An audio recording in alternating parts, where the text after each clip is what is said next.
So how do dog packs work? What's true of dogs? They stick together.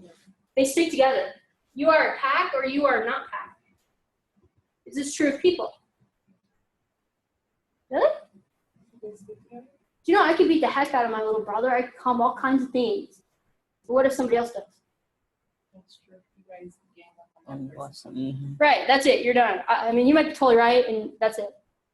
In fact, you watch people travel in little packs. They'll create packs. And we talked about mental illness and socialization. You need a pack. So people actually travel in hordes throughout the world.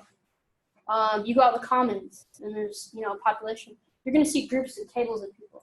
You walk into any cafeteria in the world, any high school, what are you going to see? Groups. You got a little pack. When you go to a new place of employment, what you're going to see is a vying for pack. My advice to you, be very careful which pack you choose. Because everything that's true about that pack will be associated with you. So professionally, I've seen probably a dozen, young professionals good at what they do, come into the workplace, probably going to be very highly skilled, get fired because they chose the wrong path. And they maybe not even really did anything, but because they travel in that pack, everything's associated with them. You hook up with the right pack, and that's the pack that's going to get you to upper management. So you want to be very careful and mindful of your pack. Also, really understand the pack dynamics. If someone's not complying, what do people do if you're not acting like you should be acting?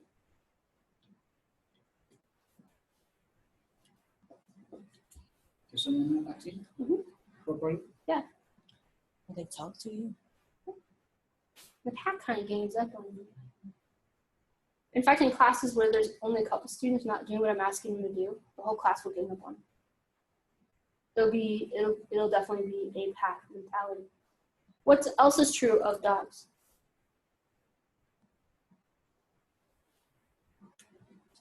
Are they territorial? Yes. Are people territorial? Yes. Yes. You've asked about work skills. Never forget that people are territorial. So when you walk into a classroom, for example, you sit down in a seat. Now, you could be in 5 classes of mine. You'll sit sometimes in 5 different seats. It doesn't matter. But for that class, that seat now is yours. It's kind of like you peed on it. I mean, honestly, it's your seat. What happens if you come in and someone else is sitting in it? You may want to sit where you usually sit. Give them a look. Yeah. Wait, you're going to give them like the dog look. And you can almost hear it. And you're going to stare at them as though they should understand that that's your seat.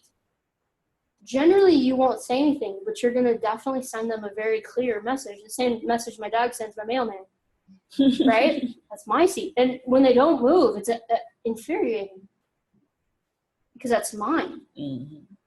It's my territory. Also in a job place, what you'll find is in most workplaces, somebody owns everything. Somebody's cup goes in a specific place. Somebody parks in a specific place. Somebody's got their own stapler. Or coffee cups. Bring your own cup to your job. Because those coffee cups are owned. Even if they all say Globe, it's somebody's coffee cup. Often they develop jobs. So things that'll be in your job description might be somebody else's. What happens when you violate somebody's territory? So you'll be annoyed. Right. And then they'll get their pack annoyed with you. Right? Mm-hmm. I do that occasionally at Globe, where I teach mostly. In Woodbury, I can keep my stuff there. Now, it's just a classroom, but it's a classroom they allow us to keep our stuff in. If I come in and somebody's moved my tables, my tables,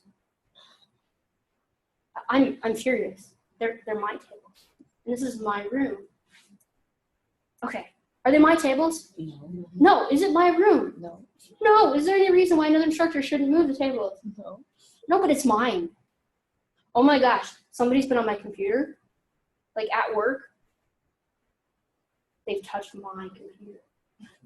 Is it my computer? No. No, it's Globe's computer. But we tend to be very possessive over that. I'm actually kind of possessive over my students. You notice I might totally tear into you in class, but I'll defend you outside of class. So you become very, very much territorial. Well, you don't want to, for lack of a less crude term, pee on somebody else's face. So in a job place and pretty much any other space, you really want to check out those dynamics. Who owns what? Who runs with what? In that environment, it's super important. What else is true of dogs? How is their pack structure? Do they have a leader? Yeah. They always have an alpha. Generally an alpha male and an alpha female. Alpha male and alpha female do two different things. Alpha male tends to protect the outside, so it protects the pack from outside influences. The alpha female tends to protect from inside. Often associated with gender, well, always associated with gender in dogs, often associated with gender in people, but not always. It's how you end up protecting that pack. So in every group of people, is there an alpha? Yeah. You can tell who the alpha is.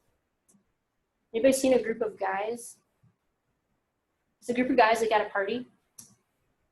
You can watch them. If you don't listen to what they're saying, you can actually watch them vie for who's going to be in charge. In fact, an alpha male who's trying to assert his dominance will stand like this. Right, yeah.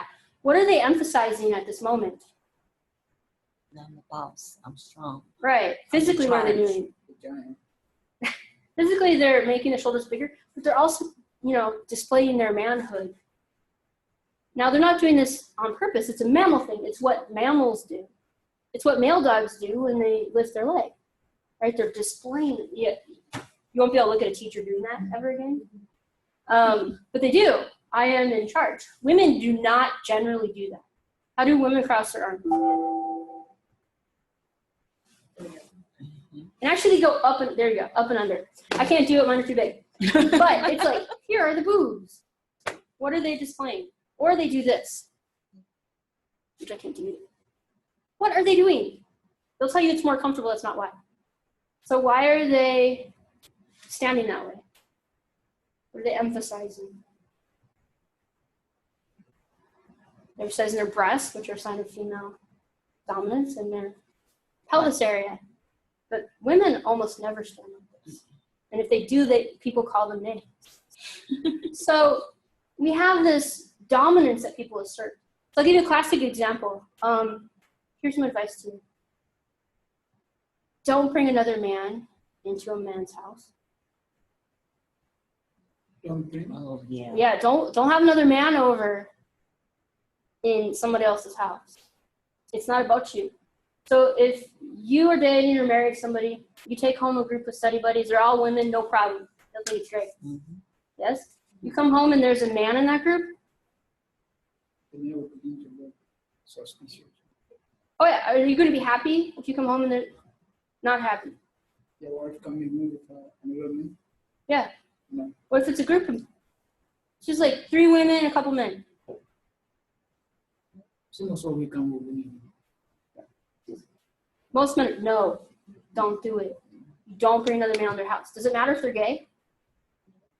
No, it doesn't matter if they're gay. In fact, they're not going to worry about me. Which one should you worry more about? Right? No, it's a male. And you'll say, it's gay. There's a gay. It's my gay best friend. It doesn't matter. I know them. You know they're up to no good. Women take that personally usually. They're like, well, why don't you trust me? Is it about trusting you? Well, they're going to say it's about trusting him. I'm like, what do you think he's going to do? Rape me in front of all these people? It doesn't matter. It's you've brought a male into another male's house. And you're going to get a primitive response. Correct? Right. Just don't do it. Look at his face. Just don't do it. He's trying to be nice, but you just don't do it. Okay. Explain this video. You can access it later. Show it to your wife if she ever does that. You just don't do it. It's primal. Right? And it's nothing. You're going to try to explain to her why, and it's not going to matter. It's primal. Women have a similar thing. So if a man goes off and cheats on you, who does the woman often blame? The woman. The other woman. Does this make any sense? No. She owes you nothing. She doesn't. She made no promises to you. She might not even know you exist, but either way, what the heck does she have to do with anything? It's his fault. Well, but who does a lot of women blame? The woman. And they